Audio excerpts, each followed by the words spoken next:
શરૂઆત સાથે જ ભૂવા પડવાની શરૂઆત થઈ હોય તેમ હવે સુરતના ડભોલી 4 રસ્તા પાસે ભૂવો પડતા વાહન ચાલકો પરેશાન થયા હતા।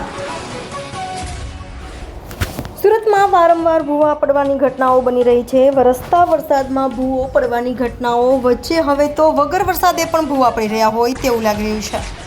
હાલ આપણે વાત કરી રહ્યા છીએ કતારગામ ઝોન વિસ્તારની। કતારગામ ઝોન વિસ્તારમાં આવતા ડભોલી 4 રસ્તા નજીક વગર વરસાદે ભૂવો પડ્યો હતો। આ ભૂવો પડ્યો તે સ્વામિનારાયણ મંદિર નજીક હોય, જેને લઈને વાહન ચાલકો સહિતનાઓને ભારે હાલાકીનો સામનો કરવો પડ્યો હતો।